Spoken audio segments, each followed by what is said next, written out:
Welcome to rSlash Prorevenge, where OP gets revenge against his evil homeowners association.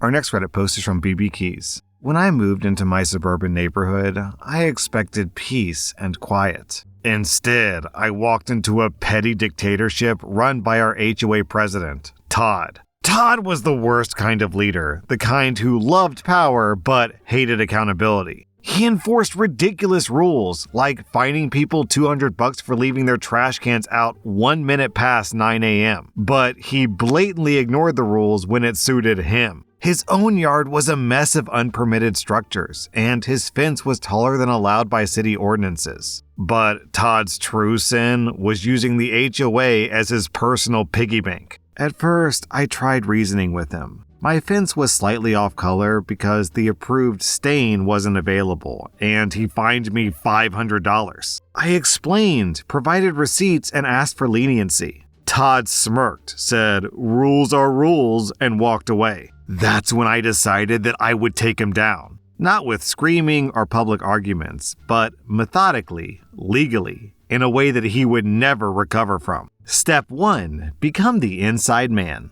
Todd's first mistake was underestimating me. I volunteered for the HOA board under the guise of wanting to get involved in the community. I played the part of the eager, naive newbie perfectly. For 2 years, I attended every meeting, quietly observing how Todd operated. I learned that he controlled the board by bullying other members and burying them in paperwork. He'd push through votes when only his allies were present, and conveniently lose paperwork submitted by dissenting homeowners. I kept my head down, took detailed notes, and waited. My goal was to outlast his term as president so I could begin making changes. Then I discovered Todd's second mistake. He wasn't just a bully, he was a thief.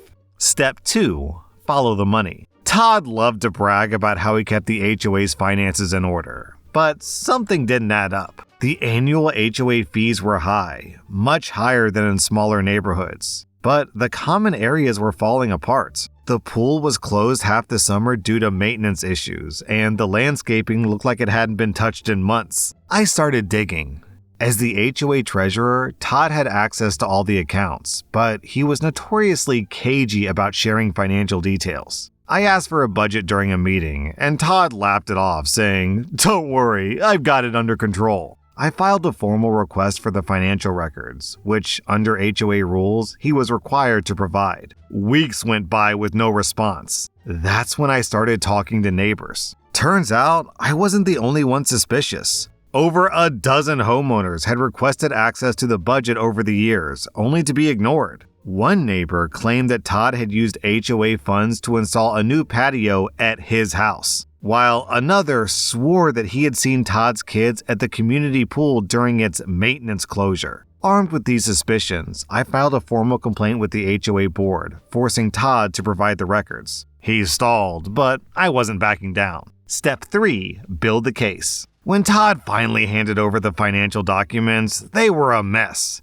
Invoices were missing, payments were mislabeled, and some expenses were downright bizarre. A $15,000 landscaping fee paid to a company that didn't exist. Thousands spent on administrative costs with no explanation. I cross-referenced the HOA's bank statements with public records and found the smoking gun. Todd was funneling money into his personal accounts. Even better, I discovered Todd had been inflating contractor fees, pocketing the difference, and splitting the profits with his buddy, a shady contractor who handled most of the HOA's maintenance. I compiled everything into a detailed report, complete with spreadsheets, photos, and notarized statements from neighbors who had seen Todd's antics firsthand. Step 4. The coup. I waited for the annual HOA meeting, which was typically a snooze fest attended by only a handful of homeowners. But this time, I made sure people showed up. I spent weeks knocking on doors and explaining what Todd had been up to. I didn't share everything, just enough to get people angry and curious. On the night of the meeting, the room was packed. Todd started the meeting like usual, droning on about how difficult it was to manage the HOA and how much he'd sacrificed for the community. That's when I stood up.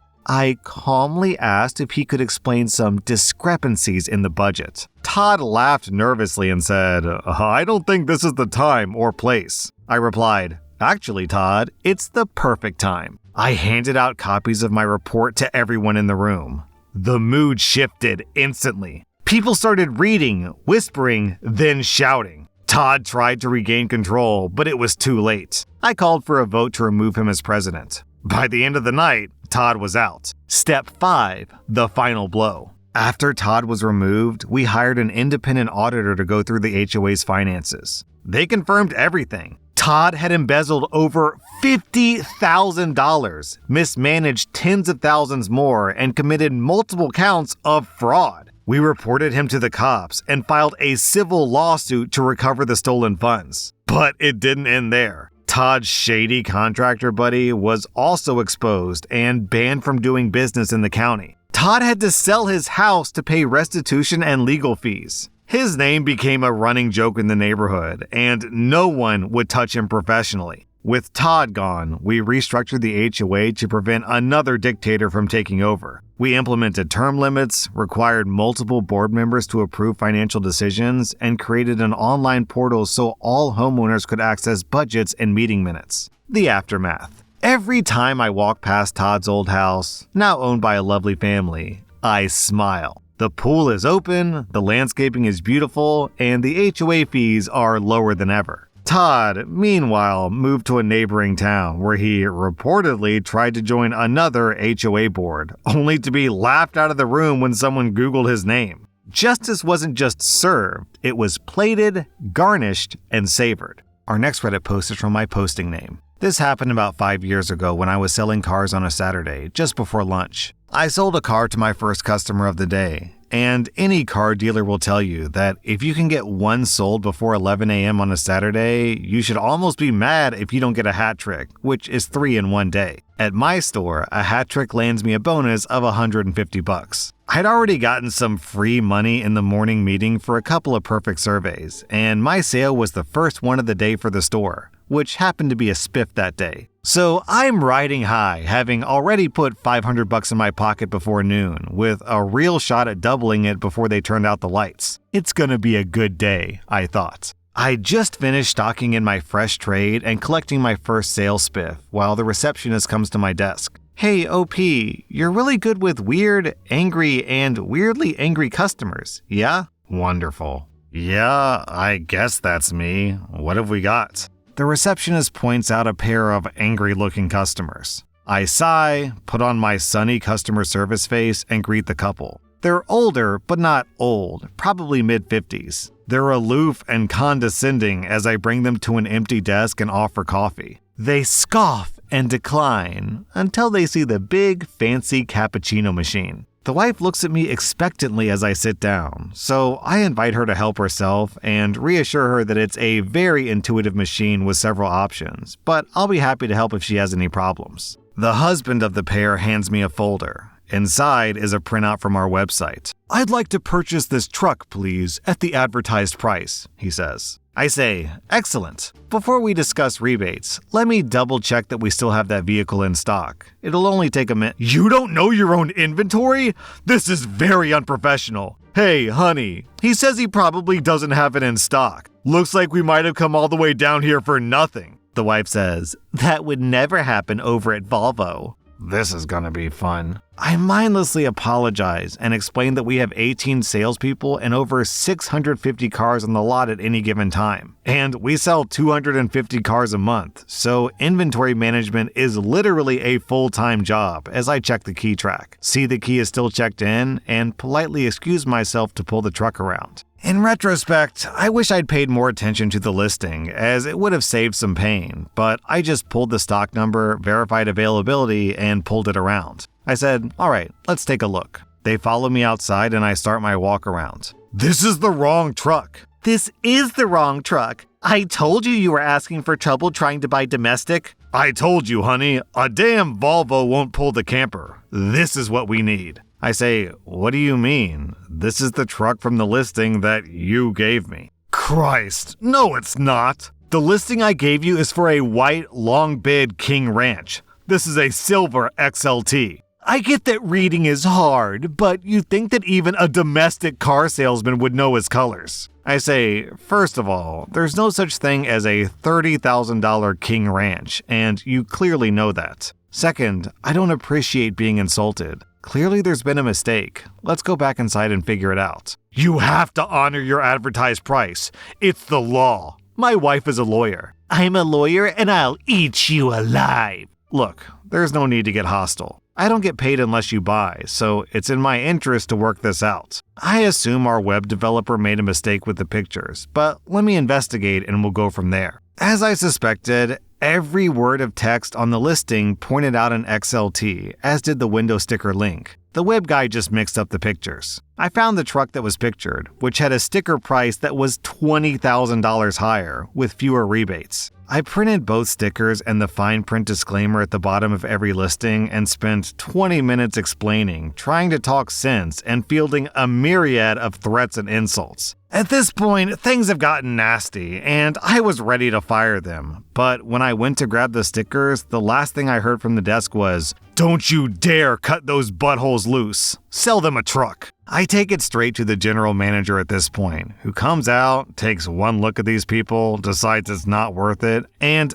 personally explains to them that if we sell the truck as listed, we will lose $6,000 and shows the invoice to back it up. There's still like a $17,000 difference in what they expect versus what we're willing to sell that truck at, and they're holding ground, still threatening litigation despite knowing that they have no leg to stand on, and knowing that they were already stealing the truck they wanted at the offered price. Our store was part of the third largest group in the world at the time, so we had lawyers too. We happened to have the exact truck they were trying to buy on the used lot. One model year older, 21,000 miles, listed at $37,000. I tell them about that one, and we go over to the used car lot. I show them the truck, and the husband is failing miserably at hiding his excitement by the end of the test drive. To my chagrin, the GM cut the nuts off the deal and had me present it at $33,000, which was seriously cheaper. The couple was still fixated on $30,000, and here's where we pick up the conversation. I don't care what the market says. I want to know what you paid for it, and then we'll negotiate an offset from there. I said, no, that's not something you get to know. You don't demand to know the cost on anything else you buy. You could literally take this car to CarMax tomorrow and turn a small profit at the price you're asking. Even if you weren't stealing this truck, and you absolutely are, my time isn't free. We don't give an F about you. We want a great price, and we're not there yet. Do better. You absolutely are at a great price, and given the abuse I've endured, you're out of your mind if you think I'm going to budge 1 cent off my price. I have a baby at home. I know this next comment is going to sound embellished, but I swear to Jeebus it's verbatim. I wouldn't care less if your baby lives or dies. Take $1,000 off or we're done here. What? You heard me. We're done. Get the F out of my office, now. No, I'm buying a truck. No, you're effing not. I've been patient as hell and you've crossed the line. Get the F out right the F now before I lose my effing mind. Typical. Now. They stood up and I half herded, half shoved them out of my regular office and out of the building. I immediately got lit up by the desk managers and let them speak their piece. Then I told them what the couple said to me, and suddenly we were a united front. I was shaking. I was so angry, so I was given a shot of desk whiskey and told to remain in the tower until the whiskey worked and I'd calm down. I was hot, so it took a good while. I was still there when the husband called about 20 minutes later to complain about how he was treated, and he caught an earful from my manager. He still wanted the truck, and my manager still wanted to sell it. So he put the guy on hold and asked me, I've got to sell the truck. What do you want me to do? I'll do the paperwork if you want, but you're still going to have to deliver. I said, nah, that's all right. Just tell him his price expired when he got himself tossed, and there will be no negotiations when he comes back. If he wants the truck, he'll pay what we ask. Don't tell him the price. Mark it up $2,500. He laughed, nodded, and set it up. I got the deal jacket ready, brushed off his feigned apology, and made him fill out the credit app in silence before I showed him the buyer's order. This is way higher than it was before.